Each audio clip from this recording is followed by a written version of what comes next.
NEET UG retest ఫలితాలను national testing agency విడుదల చేసింది.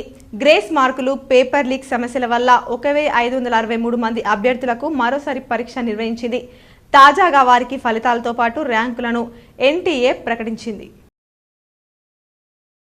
ధరల మోతతో ఇబ్బంది పడుతున్న గ్యాస్ వినియోగదారులకు దేశీయ చమురు సంస్థలు ఉపశమనం కలిగించాయి.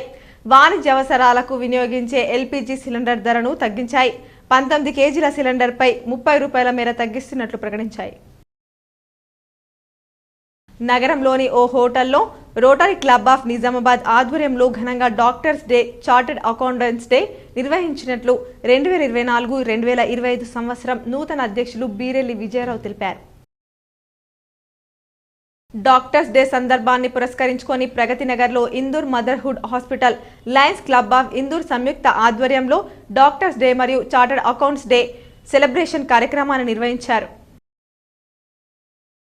కామారెడ్డి జిల్లా బీర్కూర్ మండలంలోని యూనియన్ బ్యాంక్ సిబ్బంది చేతివాటం ప్రదర్శించారని చిక్కుల సాయవ్వ ఆరోపించింది. బీర్కూర్ గ్రామంలోని యూనియన్ బ్యాంక్ లో చిక్కుల సాయవ్వ క్రాఫ్ లోన్ను చెల్లించి మరలా క్రాఫ్ లోన్ తీసుకున్న డబ్బులను చిక్కుల సాయవ్వ ఖాతాల్లో బ్యాంక్ సిబ్బంది జమ చేశారు.